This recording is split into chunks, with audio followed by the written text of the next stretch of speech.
네, 오늘 혹시 저녁 예배 본문과 제목을 보시고 주기도문 설교 아직도 안 끝났어? 주기도문 시리즈가 도대체 언제 끝나는 거야? 이런 생각을 하신 분들이 계신지 모르겠습니다. 예, 오늘 끝이 납니다. 제가 부임 설교 때 주기도에 관한 설교를 했더니 한 분이 저에게 그런 말씀을 하셨습니다. 목사님, 이왕 시작하셨으니까 주기도 끝날 때까지 꼭 말씀을 전해주시면 좋겠다, 그런 말씀을 하신 분이 있었습니다. 그 약속을 오늘에서야 지킬 수 있을 것 같습니다. 드디어 주님께서 가르쳐 주신 주기도의 마지막 종결 부분에 이르렀습니다. 여러분, 오늘은 주기도문, 오늘 우리가 읽었던 이 본문 가운데 마지막 부분에 괄호 안에 묶여 있는 이 내용을 가지고 함께 말씀을 나누고자 합니다. 그런데 여러분, 혹시 주기도문 본문을 여러 번 저희가 반복해서 읽었는데 혹시 그런 생각해 보신 분 계신지 모르겠습니다. 왜 하필 이 부분만 이렇게 괄호로 묶여 있는 것일까? 여러분, 왜 그럴까요? 혹은 여러분 성경을 읽어 가시다 보면은 오늘 본문처럼 다른 곳에서도 괄호 안에 묶여져 있는 이런 말씀들을 보신 기억이 있으실 겁니다. 결론부터 말씀을 드리자면은 성경에 여러 사본들이 있는데 고대 중요한 여러 사본들 가운데 어떤 사본에는 이 내용이 있기도 하고 어떤 사본에는 이 내용이 빠져 있기도 하다라는 그런 의미로 생각하시면 될 것 같습니다. 여러분, 깜짝 놀라지 마십시오. 성경은 아직까지 원본이 발견되지는 않았습니다. 지금 우리 손에 들려 있는 것은 성경의 사본입니다. 그러나 여러분, 성경에 원본이 없고 사본만 있다 하니까 너무 놀라시는 분들이 계시고 걱정하시는 분들이 계시는데 걱정하지 않으셔도 됩니다. 왜냐하면은 성경만큼 오래된 이 고대 문서들 가운데 성경만큼 많은 사본이 남아있는 문헌이 없습니다. 그리고 성경만큼 정확한 사본들이 존재하고 있는 문헌들이 없기 때문입니다. 그래서 실제로 성경의 여러 사본들 가운데 시차적으로 한 수백 년의 차이가 나는 두 사본들을 이렇게 비교해보면, 직접 비교해보면 그 내용이 거의 완벽하게 일치하는 것을 우리가 볼 수 있기 때문에 여러분들 너무 염려하시지 않으셔도 될 것 같습니다. 그렇지만 여러분, 분명히 성경의 여러 사본들을 비교해보면 작고 사소한 그런 차이들은 발견할 수가 있습니다. 왜냐하면 고대에는 지금처럼 인쇄술이 발달하지 않았기 때문에 성경을 보존할 수 있는 방법이 사람이 직접 붓으로 성경을 필사해서 보존하는 방법밖에 없었기 때문입니다. 물론 성경을 필사하는 사람들은 아무나 하는 것이 아니라 고도의 훈련을 받은 서기관 같은 사람들이 성경을 필사하고 그것을 보존하는 역할들을 감당을 했습니다. 그렇지만 아무리 잘 훈련된 사람이라고 해도 사람의 일이다 보니 작고 또 약간의 실수나 그런 오류들이 있을 수밖에 없었습니다. 여러분, 성경 필사를 해보신 분들은 아마 이 일이 얼마나 힘든 것인지 아실 겁니다. 성경을 필사해 나가다 보면 나도 모르게 썼던 내용을 또 쓰고 있기도 하고 어떤 내용은 띄어먹고 쓰기도 하고 그런 경험들을 해보셨을 겁니다. 꼭 성경 필사를 안 해보신 분들이라고 할지라도 우리가 그냥 책만 읽어봐도 그런 유사한 경험을 하실 수가 있습니다. 우리가 책을 읽을 때에 한 줄 한 줄 이렇게 내용을 읽어 나가는데 분명히 한 줄을 읽고 그 다음 줄을 읽어야 하는데 나도 모르게 이전에 읽었던 그 앞에 줄을 읽고 있는 것을 한 번쯤은 경험해 보셨을 겁니다. 그렇죠? 예. 책을 읽지 않은 분들은 경험하실 수 없지만 책을 한 번이라도 읽어보신 분들은 반드시 경험해 보셨을 것입니다. 그런데 여러분, 우리가 그냥 눈으로 책을 따라 읽기만 해도 그런 실수를 하게 되고 또 오류에 빠지게 되는데 성경을 한자 한자 적어간다고 하는 것은 정말 쉽지 않은 일이었습니다. 특히 비슷한 내용들이 계속 반복되는 부분이라든지 혹은 같은 단어가 짧은 구절 안에서 반복될 경우에 내가 이 내용을 기록했는지 기록하지 않았는지 실수할 때가 있었다고 하는 겁니다.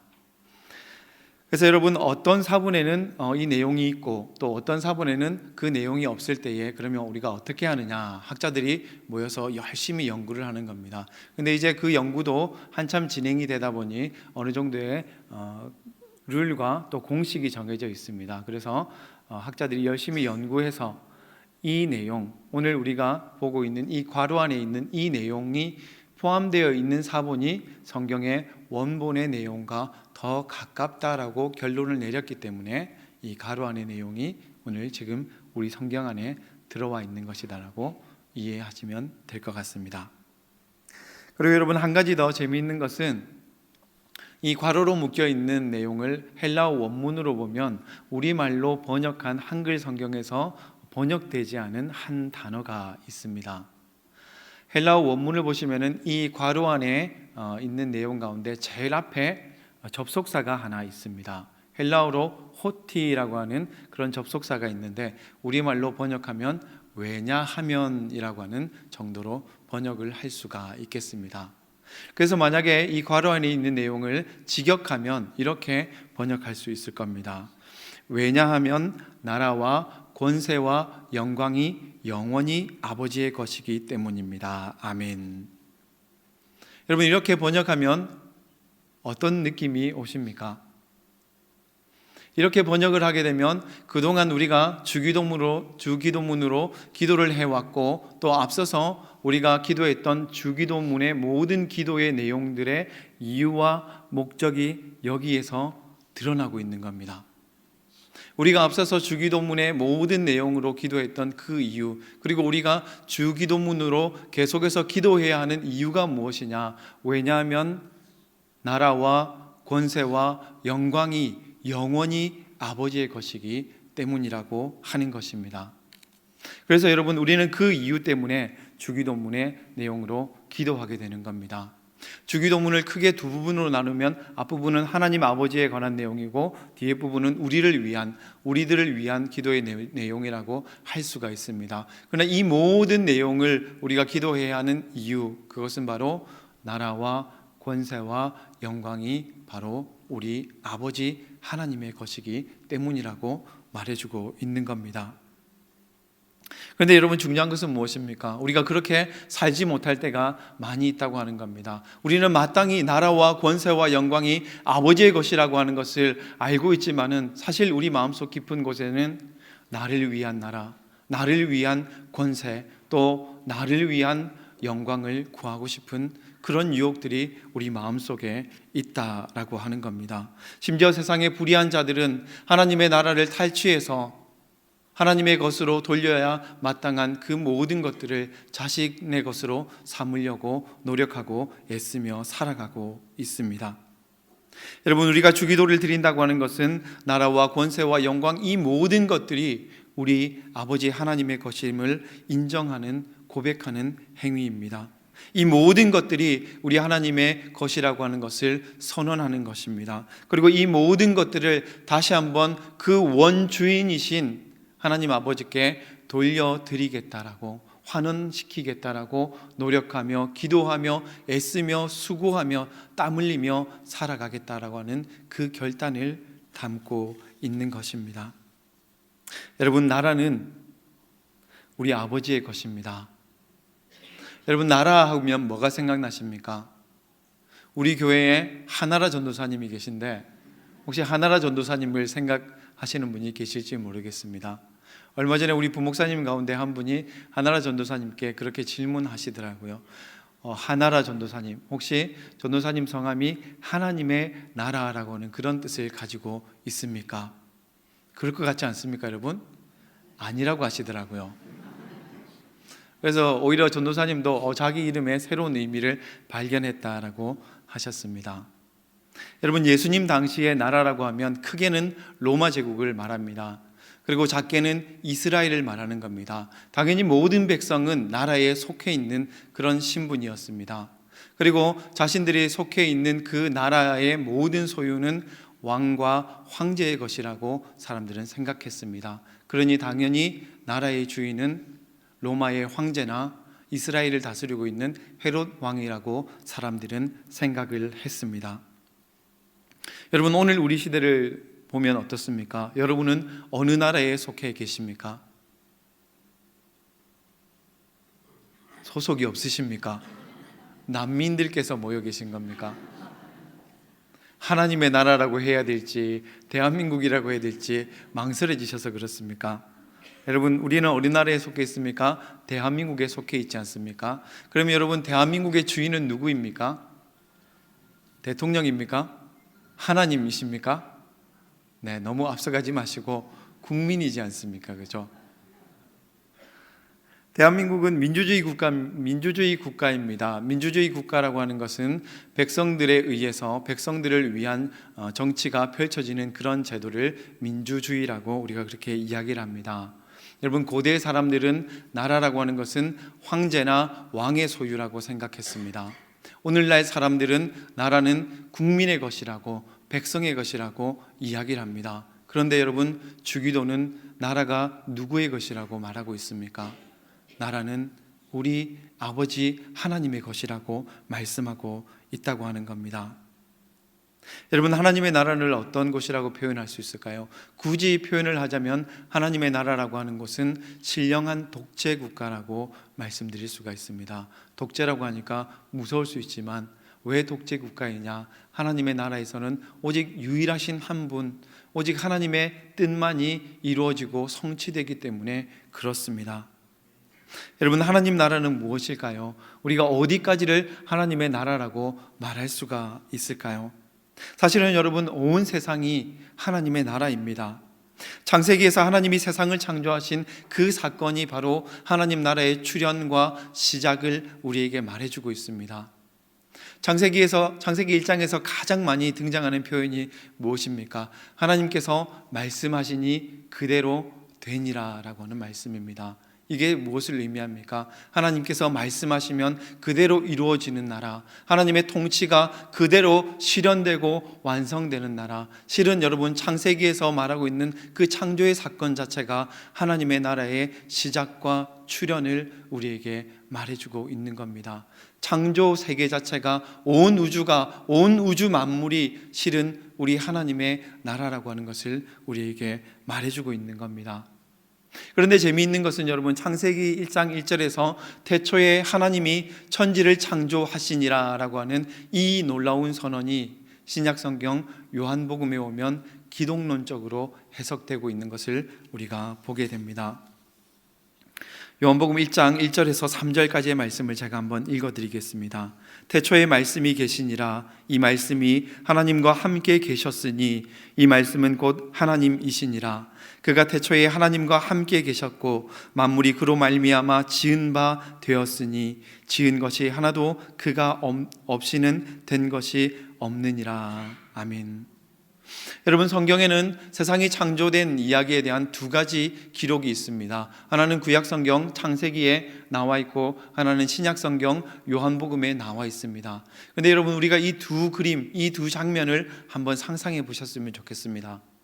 창세기에서 창조 사건은 어떻게 이루어집니까? 하나님께서 말씀하시니까 그 말씀이 곧 현실이 되고 있습니다.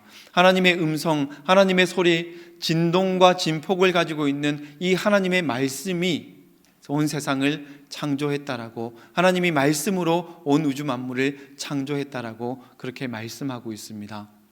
그런데 신약 성경에 와 보니까 요한복음에서는 아버지 하나님께서 말씀으로 세상을 창조하실 때에 혼자 하시지 않고 그 창조에 함께 하셨던 창조의 대리자, 창조의 동력자가 계셨는데 그분이 누구냐? 바로 우리 주 예수 그리스도시라고 말씀하고 있습니다. 여러분, 우리가 이 두 그림을 한번 합성해 보면 좋겠습니다. 아버지 하나님께서 말씀하실 때에 그 말씀이 이루어지도록, 그 말씀이 현실이 되도록 그 말씀에 순종하는 한 아들이 있었습니다. 그 아들의 순종으로 말미암아 아버지의 말씀이 이 땅 가운데 실현되고 하나님의 나라가 나타나고 드러나고 시작되게 된 것입니다. 여러분, 이것을 오늘 우리의 삶에 그대로 한번 적용해 보면 좋겠습니다. 오늘 이 땅에 하나님의 나라는 어디에 임하겠습니까? 오늘 이 땅에 하나님의 나라는 어디에 출현하겠습니까? 하나님께서 말씀하실 때에 그 말씀에 독생자급 순종을 드리는 사람들이 모여있는 그 땅 가운데 오늘날 하나님의 나라는 출현하는 것입니다. 오늘도 자신의 삶에 얽매이지 않고 하나님의 말씀을 기쁨으로 받고 그 말씀에 순종하기로 기도하고 결단하는 그 무리가 모인 그 공동체가 있는 그곳에 하나님의 나라가 솟아오르는 것입니다.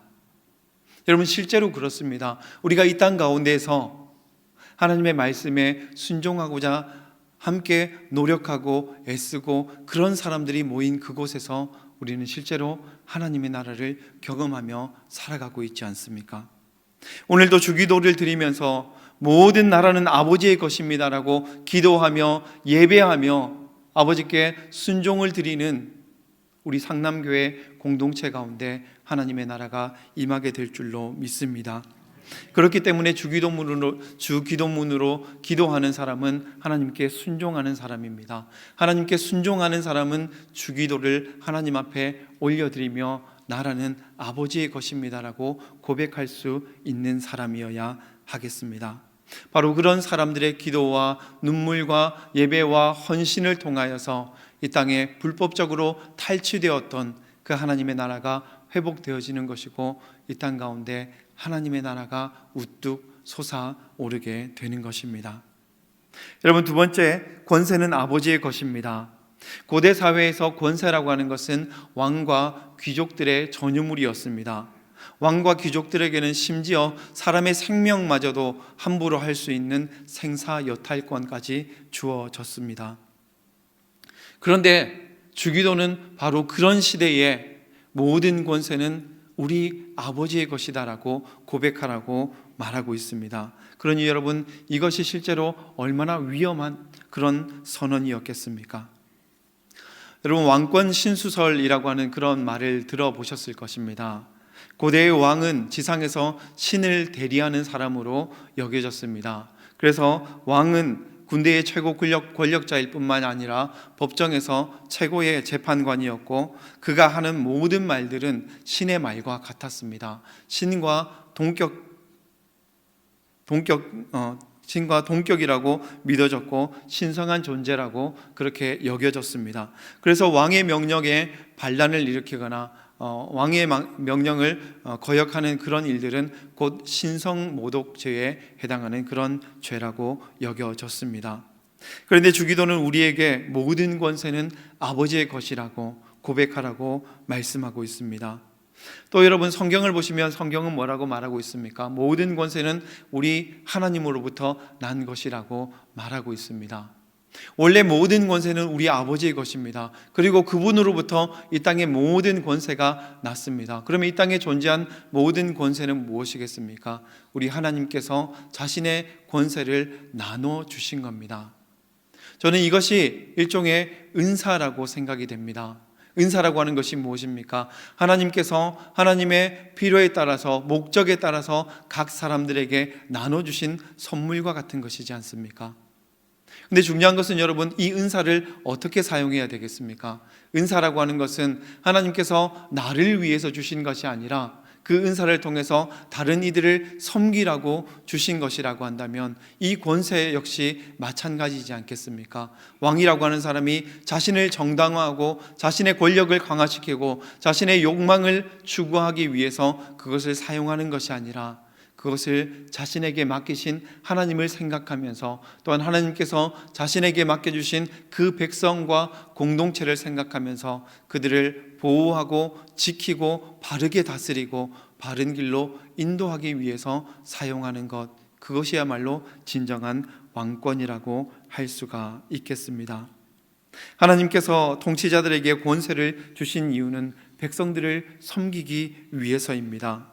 자신에게 있는 그 권력으로 자신의 뜻을 이루어가는 것이 아니라 하나님의 뜻을 받들고 하나님을 섬기라고 주신 것입니다.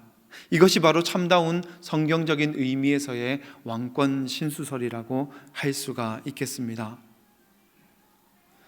여러분, 대표적으로 구약 성경 시편 72편에 보면 이런 내용들이 잘 나타나고 있습니다.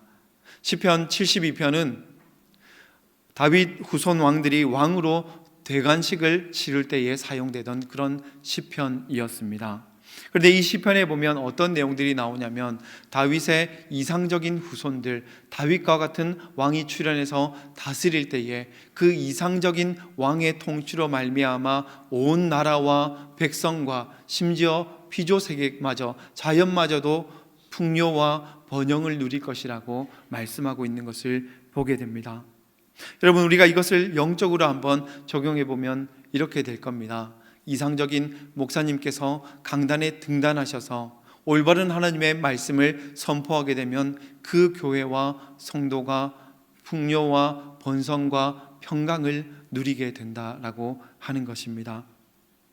다윗이 했던 것처럼 겸손하게 자기 자신을 위해서 기념비를 세우거나 혹은 자신을 위해서 화려한 궁전을 세우는 것이 아니라 자신에게 주어진 그 권세로 자신에게 맡겨진 그 양무리를 섬기기 위해서 최선을 다할 때에 그 이상적인 목사님의 통치와 섬김을 통해서 온 교회가 평안하게 든든하게 서간다라고 말씀할 수 있겠습니다.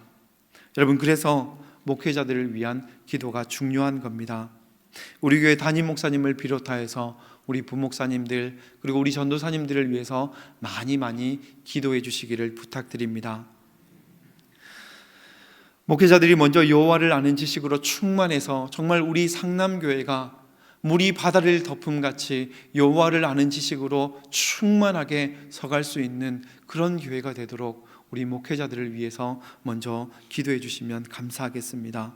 동시에 자신의 어떤 업적을 자랑하지 않고 자신의 영광을 자랑하지 않고 하나님 앞에서 늘 겸손하게, 그래서 하나님의 인정을 받고 하나님께서 기뻐하시는 그 자리에서 하나님의 사람으로 영원히 기억될 수 있도록 우리 목사님들을 위해서 많이 기도해 주시기를 부탁드립니다. 여러분, 나라와 권세와 영광이 우리 아버지의 것이라고 하는 것을 우리는 너무나 잘 알고 있습니다. 그런데 가끔은 우리가 그것을 내 것으로 삼고 싶은 유혹에 노출될 때가 있습니다. 그때는 어떻게 해야 되겠습니까?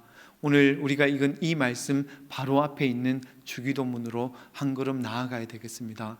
그래서 우리를 시험에 빠지지 않게 하시며 악에서 구하소서라고 하는 이 기도로 빠르게 이동해서 이 기도를 하나님 앞에 올려드려야 되겠습니다.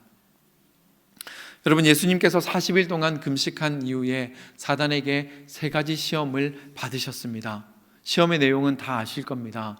첫째는 돌을 떡으로 만들어 먹으라고 하는 것, 두 번째는 성전 꼭대기에서 뛰어내리라고 하는 것, 세 번째는 온 세상의 영광을 보여주고 나에게 딱 한 번만 절하면 이것을 다 주겠다라고 하는 그런 유혹이었습니다. 그런데 여러분, 이 3가지를 가만히 살펴보니까 하나는 경제적인 권력, 두 번째는 영적인 권력, 세 번째는 정치적인 권력을 말하고 있는 것 같습니다.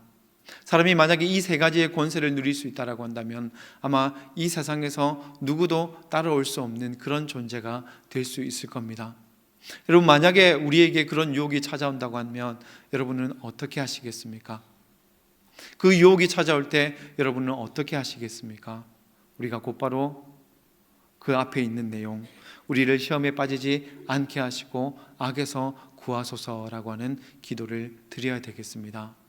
우리 예수님은 이 3가지 시험을 물리치셨습니다.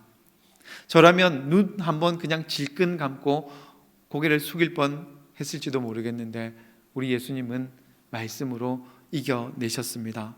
근데 여러분, 놀라운 것은 그 다음에 거기서 사단이 하는 이야기지 않습니까? 이 모든 권세를 내가 원하는 사람에게 줄 수 있다라고 하는 그 사단의 말이 무섭지 않습니까? 여러분, 이것은 무엇을 의미하겠습니까? 우리가 이 땅에서 쫓아가고 있는 그 세상의 권력과 권세라고 하는 것이 실은 하나님으로부터 오는 것일 수도 있지만 사실은 사단이 우리에게 주는 선물일 수도 있다라고 하는 겁니다. 그래서 여러분, 이 땅에서 힘과 권력과 권세라고 하는 것을 우리가 주의하고 경계해야 될 필요도 있다고 하는 것을 우리가 명심해야 하겠습니다. 여러분, 사람들이 부러워하는 그 권세, 그 자리가 반드시 하나님이 주신 축복의 자리는 아닐 수 있다라고 하는 것을 우리가 기억해야 하겠습니다. 그러면 뭔가 대단한 권세만 그런 것이냐? 여러분, 그렇지 않습니다. 우리는 크든 작든 모두가 권세를 가지고 있습니다. 그런데 하나님께서 우리에게 주신 그 권세를 우리가 내 마음대로 사용할 때에, 하나님의 뜻이 아니라 그냥 독립적으로 내 의지대로 사용할 때에 그것은 하나님께 영광이 되는 것이 아니라 사단의 도구로 사용될 수도 있다라고 하는 겁니다. 그래서 중요한 것은 무엇입니까, 여러분? 지금 우리가 어떤 자리에 앉아 있느냐, 내가 지금 어떤 권세와 권력을 누리고 있느냐, 이게 중요하지 않다라고 하는 겁니다. 많은 사람들이 그 정도에서 멈춰버리는 경우가 많은 것 같습니다. 하나님을 믿는 그 믿음으로 내가 어느 자리, 어떤 권세를 누리면 그것으로 족하다라고 생각하는 것 같습니다. 그러나 여러분, 그것은 매우 위험한 생각입니다. 중요한 것은 무엇입니까? 하나님께서 우리를 들어서 그 자리에 앉혀주실 때에, 하나님께서 우리에게 그 권세를 맡겨주실 때에 그 권세와 그 자리를 가지고 우리가 어떻게 하나님의 나라와 또 이 땅을 섬길 것인가, 그것이 반드시 병행되어야 한다고 하는 겁니다. 여러분, 내가 지금 어느 자리에 앉아 있고 또 어느 자리에 오르고 싶다, 여기서 여러분의 기도를 멈추지 마시기 바랍니다. 하나님께서 여러분들에게 정말 그 자리와 권세를 허락해 주실 때에 내가 그 권세와 그 자리를 가지고 하나님을 어떻게 섬기고 또한 우리의 이웃들을 어떻게 섬기며 살아갈 것인지, 그것을 고민하고 또 생각하고 기도할 수 있기를 바랍니다. 우리가 가지고 있는 이 모든 자리와 권세라고 하는 것은 결국 하나님께서 우리에게 맡겨주신 은사와 같은 겁니다. 우리가 이 은사를 잘 사용해서 하나님의 나라를 구하고 우리의 이웃들을 사랑하며 나아갈 때에 그 권세는 하나님의 것이 될 것이고, 그 권세를 통하여서 오직 하나님 한 분이 영광을 받으실 줄로 믿습니다. 우리 상남에 속한 모든 성도님들이 그런 삶을 살아낼 수 있기를 소망합니다. 마지막으로, 영광은 아버지의 것입니다. 여러분, 우리가 이 영광이라고 하는 것에 대한 개념도 다시 한번 정리해 봤으면 좋겠습니다. 여러분, 어떤 분들은 그렇게 이야기를 하십니다. 자녀가 잘 돼서 어떤 사법고시와 같은 큰 시험에 합격하게 되면 영광이라고 이야기를 합니다. 혹은 기도했던 대학에 진학하게 되면 그것이 영광이라고 이야기를 합니다. 세상에서 어느 정도의 부와 명예와 권세를 가지면 그것이 영광이라고 이야기를 합니다. 물론 그런 것들은 참 대단한 것이고 우리가 인정해주고 칭찬하고 축하해 줄 만한 일들임에 분명합니다.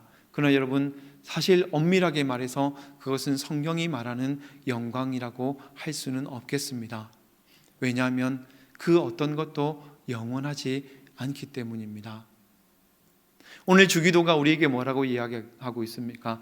나라와 권세와 영광이 아버지의 것입니다라고 이야기하지 않고 나라와 권세와 영광이 영원히 아버지의 것이라고 그렇게 말하고 있습니다. 우리가 이 땅에서 구하면서 살아가는 것들, 우리가 이 땅에서 대단한 명예라고 생각하는 것들, 그런 것들은 참 인간적으로는 대단한 것들이지만, 그러나 여러분, 정확하게 말해서 그런 것들은 영원한 영광이 될 수는 없다라고 하는 겁니다. 여러분, 세상의 왕들을 보십시오. 세상의 왕들이 자신에게 있지도 않은 그 영광이 있는 것처럼 꾸미기 위해서, 또 자신에게 있는 그런 것들이 영원할 것처럼 꾸며대기 위해서 온갖 제도와 장치들을 만들어내고 있지 않습니까? 대표적인 것이 어떤 것입니까? 이집트의 피라미드이지 않습니까? 자신에게 있지도 않은 그 영광이 영원한 것처럼 만들기 위해서 죽었지만 죽지 않았다라고 하는 신화를 만들어내고, 이미 죽은 사람을 미라로 만들어서 그런 상태로 천년만년 존재하면 자신의 영화와 자신의 권력이 영원할 것이다라고 착각하면서 거짓된 신화를 만들어내고 있는 겁니다. 여러분, 사람들이 그 피라미드의 그 크기와 규모를 보면서 대단하다라고, 엄청나다라고, 어떻게 저럴 수가 있느냐라고 이야기를 합니다. 그러나 여러분, 역설적으로 그 엄청난 규모와 크기가 말하는 것이 무엇입니까? 그들이 그만큼 죽음이라고 하는 것을 두려워하고 그 앞에서 떨었다라고 하는 것을 보여주는 겁니다. 피라미드의 크기는 결국 그들의 거짓의 크기이고 그들이 두려워했던 그 두려움의 크기라고 말할 수가 있겠습니다. 그렇다면 여러분, 우리가 하나님께 영광을 돌리고 싶다고 한다면 어떤 영광을 돌려야 되겠습니까? 성경이 말하는 영광은 어떤 영광이겠습니까? 요한복음을 읽어보니까 예수님께서 영광을 받을 시간에 대해서 자주 말씀하고 있는 것을 보게 됩니다. 그런데 예수님께서 말씀하시는 그 영광의 때는 결국 십자가로 귀결되고 있는 것을 보게 됩니다. 예수님은 이 세상이 자신에게 지우는 그 십자가를 지시면서 이렇게 말씀하십니다. 아버지의 이름을 영광스럽게 드러내십시오. 그러자 하늘에서 아버지 하나님께서 이렇게 말씀하십니다. 내가 이미 영광스럽게 하였고 앞으로도 영광스럽게 할 것이다. 그런데 재미있는 것은 하나님의 음성이 들려왔을 때 그 음성을 들었던 사람들의 반응입니다. 사람들은 하나님의 그 음성 앞에서 천둥이 울렸다라고 말하고 있습니다. 하나님의 음성을 듣기는 들었으나 깨닫지 못하는 겁니다. 자기들 앞에 진정한 하나님께 영광을 돌리는 그 길이 보임에도 불구하고 그것이 무엇인지 알아보지 못하고 있는 겁니다. 성경이 말하는 것처럼 그들은 들어도 듣지 못했고 보아도 깨닫지 못했습니다. 여러분, 어떻게 세상이 이해할 수 있겠습니까? 어떻게 세상이 깨달을 수 있겠습니까? 상상이나 할 수 있었겠습니까? 하나님 아버지께 영광을 돌리기 위해서 자신의 생명까지도 십자가에 내어 바칠 수 있는 그 순종을 통해서, 그 십자가를 통해서 아버지께 돌리는 그 독생자의 순종, 그리고 그 영광, 이런 것들을 어떻게 세상이 감히 상상하고 흉내내고 또 모방할 수 있었겠습니까? 우리 예수님은 십자가로 순종으로 하나님 아버지께 참된 영광, 영원한 영광을 돌리셨습니다. 그리고 오늘 그 제자된 공동체인 우리들을 향해서, 저와 또 여러분들을 향해서 말씀하십니다. 각자 자기의 십자가를 지고 나를 따르라고 말씀하고 있습니다. 여러분, 우리가 이 땅 가운데서 그냥 성공한 자리에, 남들이 부러워할 만한 그 자리에 머물기를 원한다라고 한다면 나라와 권세와 영광은 우리의 것이 될 가능성이 많습니다. 그러나 그럼에도 불구하고 우리가 우리 자신을 비우고 낮아져서 섬기는 자리에 설 수 있다라고 한다면 나라와 권세와 영광은 아버지의 것이 될 수 있을 것입니다. 여러분, 예수님은 십자가를 통해서 아버지께 영광을 돌리셨습니다. 그러면 우리는 어떻게 십자가를 질 수 있을까요? 어디에서 십자가를 찾을 수 있을까요? 저는 예수님의 그 행적과 공생의 전체의 기간을 통해서 예수님이 지셨던 그 십자가의 비밀을 알게 되었습니다. 여러분, 우리 예수님께서 십자가를 향해서 걸어가셨던 그 모든 행보 가운데 답이 있는 것 같습니다. 여러분, 예수님은 요한복음에서 때에 대해서 이야기를 합니다. 아버지께 영광을 돌릴 때가 왔다라고 말씀하십니다. 그런데 여러분, 예수님께서 어떻게 하셨습니까? 오늘날 예수님께서 그냥 편안하게 인생을 즐기시다가 달력을 보셨습니다. 그런데 달력에 십자가 모양이 그려져 있는 겁니다. 이제 내가 십자가를 져야 될 시간이 다 왔구나. 내일이면 내가 십자가를 져야 되는구나. 이제 좋은 날 다 갔네. 그러면서 예수님께서 십자가를 향하셨습니까? 그렇지 않죠. 우리 예수님은 그렇게 말씀하십니다. 나는 내 아버지께서 말씀해 주신 것만 말하고 아버지께서 말씀해 주신 대로만 행동한다라고 말씀하셨습니다. 이것은 다르게 말해서 우리 예수님은 매일의 삶에서, 일상에서 날마다 하나님의 말씀에 순종하는 그 삶을 사셨다라고 하는 겁니다. 이렇게 하루하루 쌓여간 그 예수님의 순종을 쌓아가면 점점 더 십자가가 선명하게 뚜렷하게 우리 앞에 보이게 될 겁니다. 여러분, 미분, 적분 이런 거 아십니까? 우리 학생들이 배우는 거지 않습니까? 예수님께서 일상에서 들이셨던 그 순종, 그 매일매일의 순종을 하나하나 차곡차곡 쌓아 올려서 적분하면 예수님의 십자가가 되는 겁니다. 그리고 그 예수님의 십자가를 작게 나누면 매일매일 일상의 삶에서 우리 주님이 아버지께 드리셨던 그 순종이 되는 겁니다. 여러분, 어느 한순간 극적인 방법으로 십자가를 찾으려고 하지 마십시오. 그냥 뭐 잘 모르겠다, 되는 대로 살다가 어느 날 예수님처럼 극적으로 십자가를 지겠다라고 상상하지 마십시오. 매일매일의 삶에 순종하십시오. 매일매일 주어지는 그 말씀에 순종하십시오. 그 순종의 삶이 쌓이고 쌓이다 보면, 그 말씀을 따라 걸어가다 보면 어느 순간 여러분 앞에 여러분의 십자가가 놓여 있는 것을 발견하게 되실 것입니다. 여러분, 대단한 것이 아닙니다. 오늘 우리에게 주어진 이 삶을 살아내면 되는 겁니다. 우리는 여러 날을 사는 것이 아니라 오늘 한 날만을 살 수 있는 존재들입니다. 오늘 하루 하나님 앞에 충성하는 삶을 살아내면 그 삶이 모여서 우리의 십자가가 되는 것입니다. 여러분, 날마다 하나님의 말씀에 순종하십시오. 하나님을 더 많이 사랑하십시오. 그리고 이웃을 내 몸과 같이 사랑하십시오. 그것이면 족하겠습니다. 결국 여러분, 주기도 역시 우리의 삶으로 살아내는 것이고 우리의 삶으로 올려드리는 겁니다. 어떤 분이 그런 얘기를 하셨습니다. 세상에 많은 언어로 또 다양한 버전으로 번역된 수많은 번역 성경들이 있다. 그 중에 가장 잘 번역된 성경 하나를 꼽으라고 한다면 그것은 우리의 삶으로 번역된 성경이다. 이런 말씀을 하셨습니다.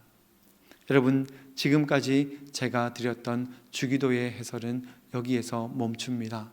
이제 여러분과 저의 몫입니다. 우리 모두의 삶으로 이 주기도를 하나하나 풀어갈 수 있기를 바랍니다. 우리의 삶이 주기도의 해설이고 주석이고 각주가 될 수 있었으면 좋겠습니다. 주기도에 대한 최고의 해석과 주석은 여러분의 삶으로 써내려가는 것입니다. 펜과 잉크로 종이에 써내려가는 것이 아니라 우리의 삶에, 우리의 몸으로, 우리의 손과 발로, 우리의 땀과 눈물과 기도로 써내려가는 것입니다. 여러분, 우리 모두가 주기도를 드리며 주기도와 같은 삶을 살아낼 수 있기를 소망합니다. 말씀을 마쳤습니다. 여러분, 오늘은 저 혼자 기도하지 않고 우리 다 같이 주기도문을 하면서 말씀을 마치면 좋겠습니다. 주기도 다 아시죠? 네, 우리 천천히 함께 주기도문으로 기도하시겠습니다. 하늘에 계신 우리 아버지, 아버지의 이름을 거룩하게 하시며 아버지의 나라가 오게 하시며 아버지의 뜻이 하늘에서와 같이 땅에서도 이루어지게 하소서.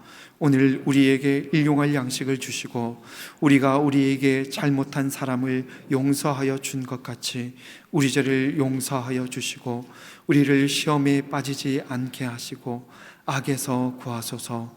나라와 권능과 영광이 영원히 아버지의 것입니다. 아멘.